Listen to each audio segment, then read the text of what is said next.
how many times have you been incarcerated? Roughly, I've been arrested 28 times. Now, what age? What age were you when you first got incarcerated? I was 22. I was 22. But I was arrested and I did little days. I did little days because, back in the days, if you had some money, you could get out. But my first arrest, I was 15 years old. 15? Was it petty or did you do something heavy? Hold up, let me retract that. My first arrest was, I was 13 turning 14. Okay. Yeah, I got into a little situation where this 21-year-old was extorting me and my friends, and he ended up getting shot 5 times. I'm not gonna say who shot him, but well, that situation happened. And is that where like the crime started for you? Is that where it started? No, the crime didn't start for me. The crime started with basically my mother. My mother was a heroin addict. So, me being the oldest boy out of 6 kids, and she has 6 kids to 5 men. So, I grew up in a home where her father was somewhat of a pimp, aka a Mac. My grandfather, who I love. Then my dad, I didn't really know who my dad was. And my mom, my aunts, my grandmother was a numbers runner. I'm from East Harlem, so who raised you? Basically, a lot of people raised me. I can't just say one person raised me because I come from a family where we have a lot of according to what people understand today is Israelite culture. So I was raised by a lot of people. I was raised by my uncles, my aunts. Somebody always played a part in my life. Did you go to high school? Yes, I went to high school for 2 years. 2 years? Yeah. Now, right, so that's your sophomore year. Yeah. So after your sophomore year of high school, what did you do after your sophomore year? I was in the streets. I was in the streets. Straight to the streets? I was in the streets. I had, there was a situation where a person in my family, a well-known drug dealer, got jammed at the time. It was like 85. He went in, so a lot of the to do things got passed on to the younger men in the family. So by the time I was 10 years old, I was in the streets. Now, were you the breadwinner in your family at that time? No, I'm not gonna say I was the breadwinner, because me, my uncles, my aunts, we all work together. Yeah. It's just I played the position, and I wanted to learn how to get to higher positions. So you GQ, I call you GQ, but give him your first. My name's Karan Brown. I have no problem giving my name because Yeah. I'm a clean, uncut guy. I keep it to the oils. Right. I want everybody who's seeing this understand, when Right. people get to changing and hiding their names, they trying to hide something. And my name's Karan Brown. You could check my background. Right. Which Squeaky we're clean. gonna get into. Squeaky clean. Right. But heading into it after. Oh, I also want to bring this up. So, GQ, how many children do you have? Biologically, I have 8, and I've adopted 2. Adopted 2. So 10 roughly, and I've raised a lot of other kids. Yeah. And you're very active in your life. Yeah, my oldest one, she's 28. She lives in Trinidad, and my youngest is 7, which he lives with me. 3 of my children live with me. The rest live on the East Coast. On the East Coast. And the relationship between you and them, solid. Solid. And I wouldn't have it no other way. It's just what I've learned through our life. Like I said, I didn't have my dad there, but other men played a role. They played a role in my life, which my uncles, my grandfather. And my dad came into my life after my mom's died. But it's just I learned your children are you. Yeah. So if you're not willing to take care of your children, you basically not really willing to take care of you. And I'm not a person to believe in the heaven and hell theory. So my children are my heaven. So bringing it back to your father, you say your father came back into your life. What age was that? He came back to my life. My mother died when I was 10, so he came. I met him, but due to so much was going on, he was a Marine, and he was traveling the world and doing what he was doing. So around I was going on about 13, he moved. I was in a foster home. So in the foster home, he ended up moving close to me, which was like 3 houses down from the foster home I was staying at, and that's where me and him we got back together. Now, when you guys got back together, was he in the business, or was he clean and straight laced? Nah, my dad. Let me say this. My dad. I'm trying to figure out how do I put this. Like, he was in the business, but he wasn't in the business because some of my family's from the island, and people from the islands move totally different from the African American over here in America. Okay. Like, so it's like I know I learned things differently. Let me say that I learned things differently. Okay. So you learned things differently. Your father, like, he knew of it, but he wasn't exactly directly connected to it. Yeah, he wasn't connected. Let me say this. This why you asked me that question. I just put it together in my head. Okay. I basically got raised in like a cartel type of setting of the game. Basically, you know, the cartel, like as they do stuff internationally. They do stuff on a scale which most hustlers, drug dealers, and people don't know how they move. So they move totally different. They move with class. They move with intelligence, and So 421, you were already making a certain level of income. What were you doing with that income? Well, at 14, I bought my first car. I bought my first car from the lot. I paid a 21-year-old to put in his name, and it was my car. I drove it off the lot. 16 years old, I had a club called the Blue Light, which my dad, like I said, my family was different. Like, not to tell people to get off my block. I literally meant, like, get off my block. Not on no tough, whatever. Like, my family owned the entire block. We had dry cleaners, whatever, and in the back of the dry cleaners, it was a building. And my dad gave me free reign over the building, and being the oldest son, and his tribe, whatever, when he was gone, I had to conduct everything. So he took the building. At the time, the building, had got raided, whatever, because some drugs was being sold out of it. So when I hold the building, whatever, I just asked my dad to let me gut the building. I turned it to a club. So you turned it to a club. How many years was the club running? Club was running for almost a year and a half. But us our people, like, we always destroy each other. Like, people, some people was jealous and they shot the club up. We had to shut it down. So after the club shooting incident happened, no one was hurt, by the way, were they? Nah, two people got shot. So after the incident that happened, the club gets shut down. Now, where does GQ go from there? I started going out of town more. I started, situations in Queens that started getting crazy. Giuliani was in office, and he was taking down everything. So Giuliani gets in. And when Giuliani gets in, I know that for a fact he was really going tough on the Italian mafia. Oh, I got a story for that. He was going to the mafia. All right, I'm gonna break something down. A lot of people don't know. I'm from East Harlem, and I grew up in South Jamaica, right? Jamaica, Queens. South Jamaica, Queens. My foster parents' house home I went to. My foster parents is Fat Cat and them's grandmother.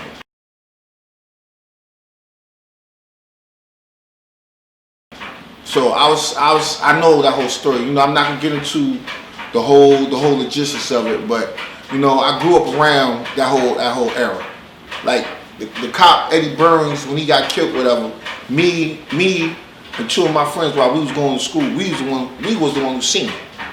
So that whole story about Preem, about Fat Cat Preem, it's a lot of hidden details that people don't know, and you know, I'm not here to put it on the camera, but it's a lot of hidden details about it, and you know, me growing up in it, I seen how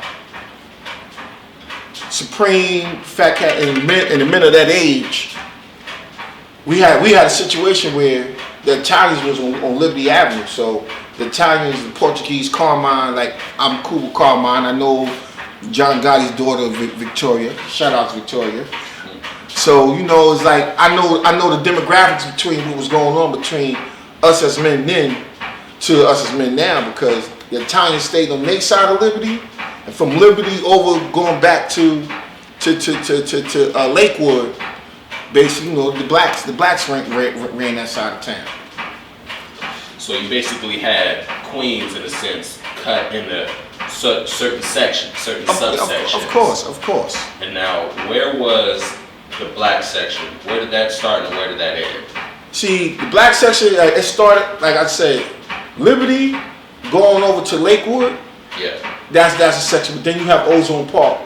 And then, when I say blacks, see, it's different than Queens. Queens is a lot of Islanders. There's a lot of people from the Caribbeans. So, yeah, so the blacks over there, like I said, they're different from the African American, because what they did with the African Americans, they put them in a project. They put them in 40 projects. They put them in Basie projects. Then you go down further. It's called Rochdale, which they're not projects. They're more co-ops. Okay. They're more co-ops. So you know, then you go further to left, like which we don't. They consider the South Side, but it's like 30-40 minutes from South Road, but I was in the heart of it. I was on South Road. Yeah, you got to see what was really going down over there. Yeah. So you're traveling and things like that. When do you start to still having your money and things like that with you? Are you still up on your money, or you starting to diminish after the club and things like that? Nah, the thing is, like I said, I started hustling when I was 10, and you know, my family and the people I've done, we basically we ran the cannabis trade. I'm gonna call it cannabis because it wasn't as bull crap y'all smoking now. Like we ran the cannabis market. Cannabis market. Okay. And so with the cannabis market booming at the time in Queens, you have your staple going on, and while you're moving around. Is Queens, like, is your staple, everything still moving back home while you're moving state to state? Of course, I've had to. You know, see, I'm from South Road. South Road is an infamous hoe stroke, still to this day. So, you know, when I was gone, you know, my peoples and my girls, they was doing what they was doing. So everything kept afloat. Did you get to diversify? Like, was it only in Queens, or did you get to like branch out to different? Nah, I've always been a diversified person. Like I said, I grew up different. Like I grew up with my parents and the people in my family. Like I grew up literally. Even though I was in the streets, like my dad and my uncles used to make me read. Like I would get punishments if I mess up doing something. Instead of me getting beat, they'll make me write 10,000 word essays, or they'll make me do something with an educational purpose. My dad used to even have us in the street practicing karate and everything. You know, my friends and them used to laugh at me, but it was the structuring of my family and how I was raised. So you say you're one of six children. Now my dad got in total. I don't even know how many kids my dad got. But I know right now my mom's the 6 of us, so my dad, you know, 10. So I'm the oldest of 16. The oldest one of 16? I'm 16. Oh, well, the oldest boy. I have a sister on my mom's side named Fatima. She's older than me. So out of all of your brothers and sisters, who were you connected to the most? But this one, I'm explaining this. This is something I want to throw in there. Like my dad's from Islands, my mother's she's Gullah Geechee. and she's from South Carolina. Well, her people's from South Carolina, and I seen how the different cultures conflicted even with me and my sisters and brothers, because my sisters and brothers on my mother's side, I really never had no close relationship, even though I went to the foster home with two of my little brothers. But you know, most of us, we still to this day, we don't even speak to each other. We don't even know where each other at. On my father's side, you know, I'm still close with I'm close with my sister. You know, my little brother is the reason why this story is going to get a little crazier. But I was close with him, put him through school, helped him out a lot, and you know, society got to him. You still have a close relationship with your father now? Nah, because what's happened with my brother, he took sides. He took sides and he went against a rule. He went against a rule that he embedded in me. You and your brother, at some point in time, you and him kind of got into the cannabis industry. Before it was, you know, before it was recreational and things like that. And for a while, things were going good. Nah, let me say this. My brother wasn't even in the cannabis industry. I was running the cannabis. All I needed him to do was handle the legal aspects of it. Okay. And for a while, or for an extended period of time, things were moving. Behind my back.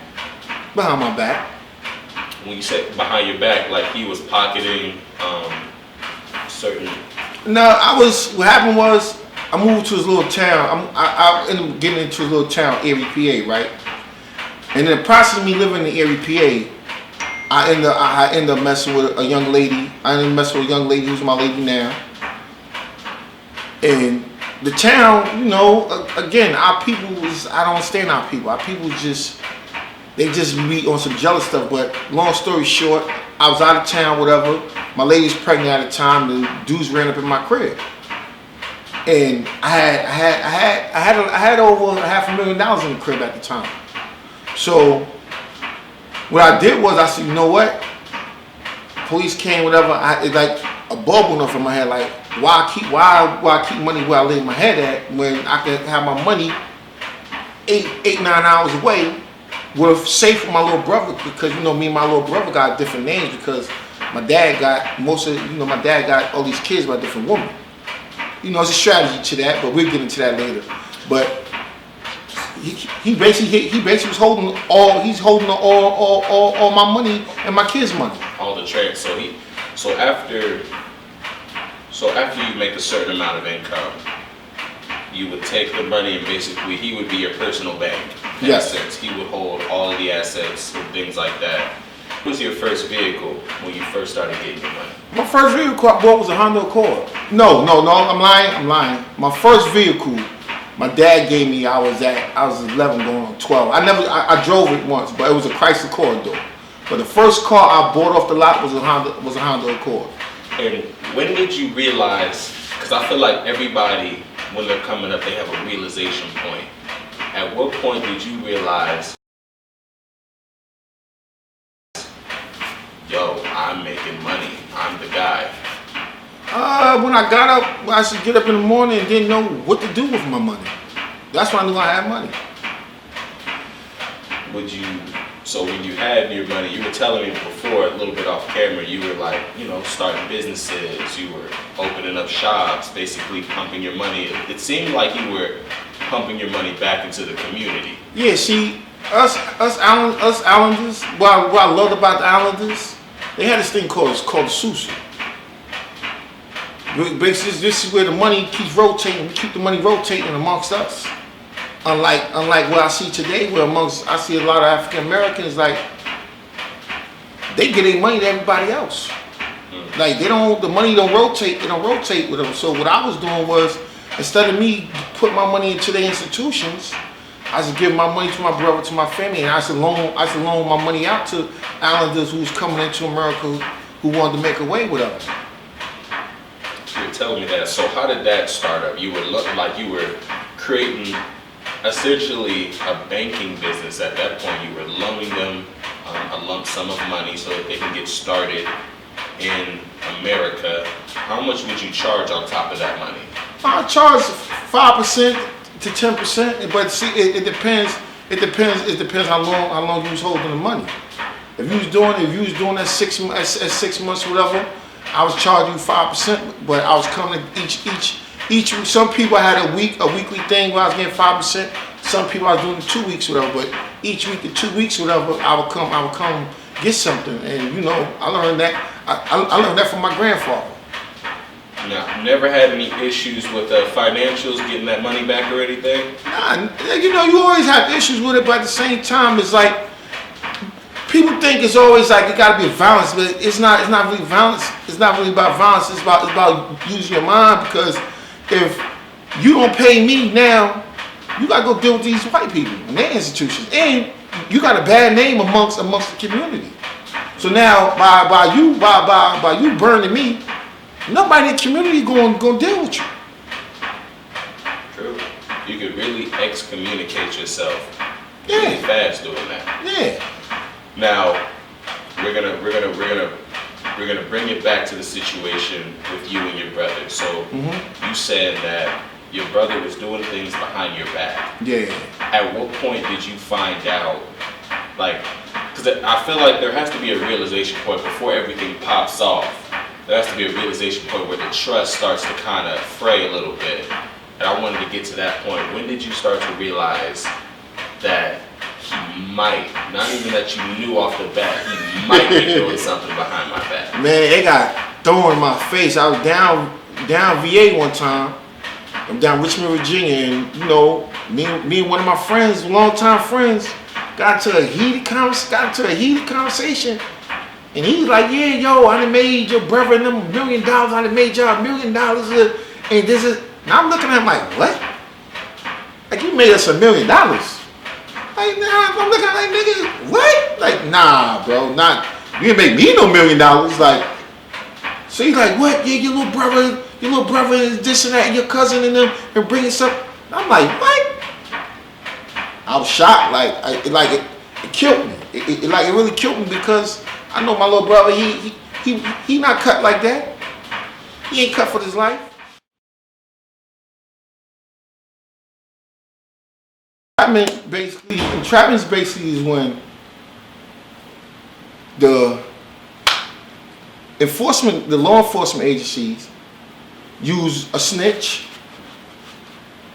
which you know they call a confidential informant, or sometimes they send the agent in themselves as a confident informant. Basically, they come sell you drugs, or even create scenarios to where they'll have you go rob somebody, which is called the Hobbs Act. They'll have you go rob somebody, and it might not even be no drugs in there, but just in the content of what they stated in their paperwork and what they told you in the words, whatever, they jam you up like that and give you a lot of time. I met this guy when I was in there. His name, I can't really put his name out there because, you know, he's still jammed up in little situations. But we called him Santa because he looked like Santa. And he was a Caucasian guy. And we was like, you know, we was always talk. We just be talking and building and talking about what we was doing out there. And he asked me one day, he said, he called me Chicken Hawk. You know, Chicken Hawk from the Looney Tunes. He always wanted to fight, whatever. He said, yeah, Chicken Hawk. He said, you really like your family? And I'm like, excuse me, what type of question is that? He said, if you really like your family, what do you know about the law? I said, what? I said, what does that got to do with me loving my family? He said, do you know the rules of America? I'm like, what? I'm like, come on. I'm like, Santa, you bugging. He said, check this out. When you figure out the rules, you come tell me. But other than that, me and you can't talk. So for like 3 days, I'm stuck. Like what was this man really getting at? Like, did I really know the rules of America? Like, really? Lancaster is so small, right? The cops know who the families are. Yeah, so they were really policing the air, like, you know, Yeah. they were protecting and serving at that point. Yeah, and then you got the town dudes. You got the town dudes who don't like when out of town dudes come. So Oh, and then that blew up. yeah, then so a lot of town dudes get to telling. And then that is what, when that telling goes down, when stuff like that, that can lead to people getting hurt. Oh man, people won't get hurt when people get to telling. That's just the what's the word I'm looking for? That's just the rules of engagement of that. Yeah. Rules of engagement come along with that. That's what a lot of people fail to realize. They be like, oh, there's no rules, no listen. Everything got rules. Everything got rules. This is whether you choose to follow them or not. Yeah. And when you don't follow them, you got to deal with the consequences. Sometimes rules come out to play.